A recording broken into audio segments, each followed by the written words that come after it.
रंग भी काले काले ढंग, रंग भी काले काले ढंग।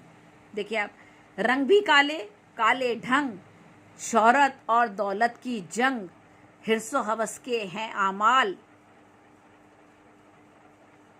ना नारे सियासत की है चाल, नारे सियासत की है चाल। रंग भी काले काले ढंग, रंग भी काले काले ढंग, शोहरत और दौलत की जंग। ठीक है। और क्या है इक़्तिदार की हवस? क्या है सियासत? क्या है इक़्तिदार की हवस? है फलाह बहबूद के तो किसी के भी मद्देनजर ये है ही नहीं कि हमें मुल्क कौम की फलाह बहबूद के लिए काम करना है। रंग भी काले काले ढंग, सियासत है ये। शोहरत और दौलत की जंग, आपको नामवरी भी मिल रही है और आपको दौलत भी आपके कदमों में आ रही है, उसी के लिए जंग की जा रही है ये। और क्या है, हिर्सो हवस के हैं अमाल। क्या ये हिर्सो हवस के अमाल हैं? यानी क्या ये हिर्स है, हवस है आपके अंदर, कोई लालच है? शायद हिर्सो हवस ही कोई ऐसी चीज़ हो सकती है भाई जिसके अंदर रंग भी काले हो जाते हों और शोहरत और दौलत की जंग भी होती हो।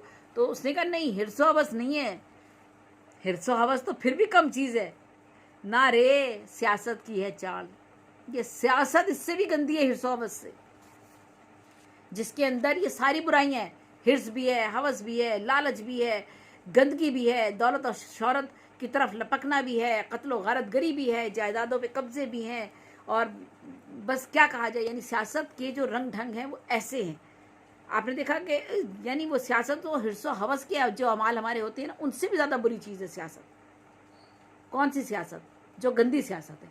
अच्छी सियासत, अच्छे रहबर, अच्छे लीडर तो रहनुमा तो कौमों की तकदीरें बदल दिया करते। वो अपने लिए थोड़ी सोचते, अपने ख़ानदान के लिए थोड़ी सोचते। उनके पास दौलत थोड़ी होती है, उनके तो लिबासों में पैबंद लगे हुए होते हैं।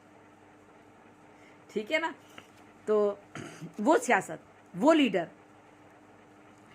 अब एक और सुनिएगा, कैम करनी मैं आपको सुना रही हूँ।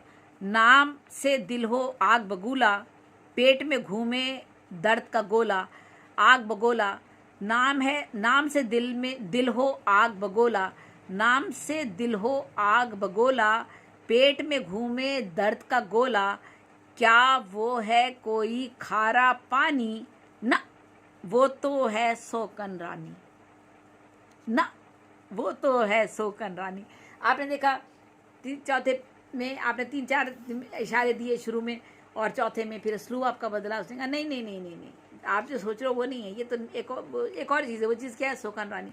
नाम से दिल हो आग बगोला। ठीक है, आपको ये तो ऐसी चीज़ है ना। कौन सी चीज़ ऐसी है? सबसे ख़तरनाक चीज़ जो है वो क्या है? चाहे वो औरत के लिए वो सोकन हो, या औरत, अगर आप औरत के हिसाब से सोच रहे हैं तो वो सोकन होती है, और मर्द के हिसाब से अगर आप सोचें तो मर्द भी अगर किसी औरत की तरफ राग़िब हो जाए तब भी यही कैफियत होगी कि दिल नाम है, नाम से दिल हो आग बगोला, पेट में घूमे दर्द का गोला। क्या वो है कोई खारा पानी? ना वो तो है सोकन रानी। बहरहाल सोकन का जिक्र किया गया, ख़वातीन का हवाला दिया गया है, लेकिन ये दोनों तरफ कैफियत यही हो सकती है। तो कौन सी चीज़ है ये? खारा पानी से नहीं, किसी और चीज़ से नहीं, किसी और बीमारी से नहीं। आज सबसे ज़्यादा तकलीफ़ जो होती है, पेट में जो तकलीफ़ हो रही है, या दिल जो जल रहा है और जो पेट में कैफियत हो रही है, यानी आग बगूला, दर्द का गोला घूम रहा है आपका, तो वो क्या चीज़ है? तो किसने कहा खारा पानी होगा जी, उससे हो गया होगा कुछ? नहीं जी नहीं, ये खारा पानी नहीं है ना, वो तो है सोकन रानी। सोकन का नाम सुनते ही जो है कैफियत होती है, ये उस कैफियत का इजहार किया गया है इस कैम करनी में।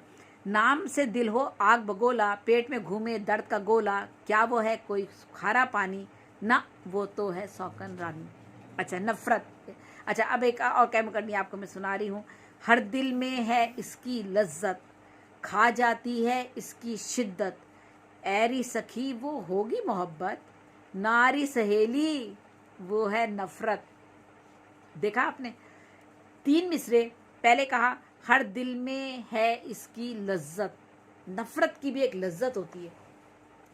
जब आप किसी से नफ़रत करने लग जाते हैं ना, तो उसमें एक कैफियत ही कुछ और होती है। लज्जत, आपको लज्जत का एहसास होने लगता है उस कैफियत में।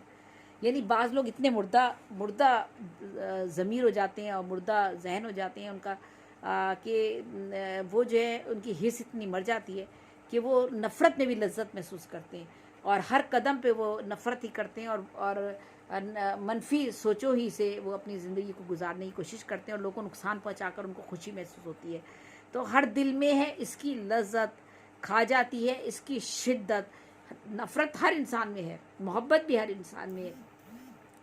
अल्लाह ताला ने सारी कैफियत हर इंसान में रखी है। बशर है ना, बशर में तो सब रखा है, औसाफ भी हैं और जो है खामियाँ भी हैं इंसान के अंदर। लेकिन हम कंट्रोल खुद करते हैं, अपनी ज़िंदगी में बेहतरियाँ खुद लेकर आते हैं, हम उन पर कंट्रोल करने की कोशिश करते हैं, अपने नफ्स पे हम कंट्रोल करते हैं। हम इंसान हैं, हमको कहा गया है कि आप बशर हैं, आपने खुद करना है अपने आप पे कंट्रोल। आपके साथ शैतान भी है, आपके साथ फरिश्ता भी है। तो आप ना फरिश्ता हो ना आप शैतान हो, आप इंसान हो। आपके अंदर दोनों चीज़ें रख दी गई हैं। तो इंसान के अंदर नफ़रत भी रखी हुई है और लज्जत भी रखी और मोहब्बत भी रखी गई है। तो अब आप मोहब्बत में लज्जत पाएँ या नफ़रत में लज्जत पाएँ, ये आपकी मर्ज़ी है। आप नफ़रत को इतना ज़्यादा अरूज पे ले जाए कि आपको नफ़रत पे लज्जत मिलने लग जाए, या आप मोहब्बत को इतना ज़्यादा अरूज पर ले जाए कि वो आप जो है वो सब लोगों से मोहब्बत करना शुरू कर दें और इंसानों से इंसानियत का जो सलूक करना शुरू कर दें आप। तो हर दिल में है इसकी लज्जत, खा जाती है इसकी शिद्दत। जब इसकी शिद्दत नफ़रत की बढ़ जाती है तो क्या कैफियत होती है? कत्ल कर देते हैं, मार देते हैं, क्या क्या कुछ नहीं कर जाते आप किसी। आप ये तक भूल जाते हैं कि आप जिसके साथ ये सलूक कर रहे हैं वो सगा है आपका माजाया है, या आपका जो है वो आपका उससे क्या रिश्ता बनता है, या वो कौन है, या वो आपकी माँ है, या आपका बाप है, या उसने आपको पाला है, या आपका दोस्त है, या आपका पड़ोसी है। सब भूल जाते हैं आप। इसकी शिद्दत नफ़रत की जब बढ़ जाती है आपकी तो वो क्या है, ऐरी सखी वो होगी मोहब्बत। तुमने कहा भाई मोहब्बत ही हो सकती है। उसने कहा नहीं जी, मोहब्बत की शिद्दत में लज्जत नहीं है, ये लज्जत तो नफ़रत की शिद्दत की बात की जा रही है। जब नफ़रत की शिद्दत बढ़ती है तो फिर वो क्या होता है, वो इंसान को जो है वो तबाह बर्बाद कर देती है। उसकी शिद्दत जो होती है, नफ़रत की शिद्दत। तो हर दिल में है इसकी लज्जत, खा जाती है इसकी शिद्दत। खा जाती है ना, मोहब्बत की तो शिद्दत नहीं खाती आपको खाती है नफ़रत की शिद्दत। मोहब्बत की शिद्दत से तो कसक पैदा होती है, कर्ब आता है, आप जो है और नरम दिल हो जाते हैं, आपके अंदर आपकी कैफियत बदल जाती हैं, आप अपने आप को नुकसान पहुंचाते हैं, किसी और को तो तकलीफ़ नहीं पहुंचाते। नफ़रत में तो आप दूसरों को तकलीफ़ पहुंचाते हैं, मोहब्बत में तो आप अपने आप को तकलीफ़ देते हैं ना, दूसरों को तो तकलीफ़ नहीं देते आप। तो ऐरी सखी वो होगी मोहब्बत, उसने कहा नारी सहेली वो है नफ़रत। हर दिल में है इसकी लज्जत, खा जाती है इसकी शिद्दत। ऐरे सखी वो होगी मोहब्बत, नारी सहेली वो है नफ़रत। तो आपने देखा कि आज मैंने आप लोगों के साथ कह मुकरनी जो है उसके बारे में बात की और बताया कि कह मुकरनी किस तरह से लिखी जाती है और कह मुकरनी के रोज़ो बहूर में किन चीज़ों का ख्याल रखा जाता है। यानी तमाम बहूर में ये लिखी जा सकती है, लेकिन इसके असलूब में जो है वो जो है इसमें अलग, इसका असलूब जो है बिल्कुल तरीक़ाकार जो है इसका अलग है मौज़ूआती एतबार से। और इसमें जो है वो तरीका जो रखा गया है मीर खुसरो साहब ने, वो ये रखा है कि इसके जो 4 मिसरे हैं उसमें कुछ इशारे दिए जाते हैं, 3 मिसरों में दें या 4 मिसरों में दें या 3 में दें या 2 में दें, और फिर उन्हीं में कहीं ना कहीं आपको जवाब मिलता है। लेकिन वो जवाब भी आपको मकालमाती अंदाज में दिया जा रहा होता है, और जो है वो जवाब भी जो है आपको इस तरह से मिलता है कि पहले तो आपको इशारे ऐसे इतने करीब करीब होते हैं कि आपको महसूस नहीं होता।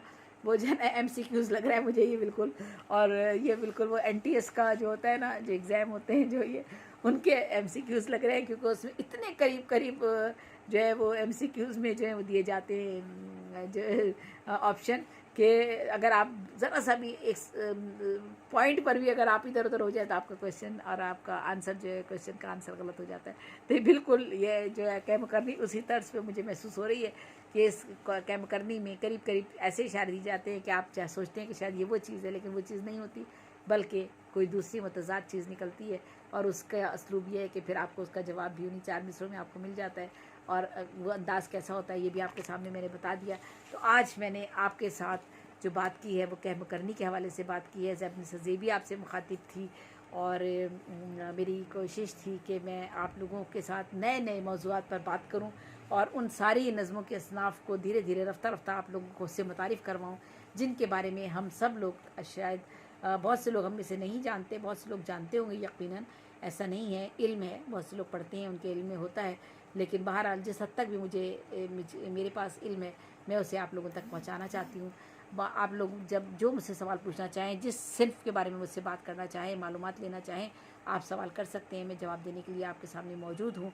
ओशियन न्यूज़ की बहुत शुक्रगुजार हूँ कि उन्होंने मुझे ये मौका मुहैया किया कि मैं उनके चैनल पर आकर, उनके ओशियन न्यूज़ पर आकर, उनके पेज पर आकर आप लोगों से अपने प्रोग्राम उर्दू अदबनामा में बातचीत कर सकूं और नए नए मौज़ूआत अदब के हवाले से आप लोगों के साथ शेयर कर सकूं। तो शेर अवान साहब का और उनकी पूरी टीम की मैं बहुत शुक्रगुजार हूँ।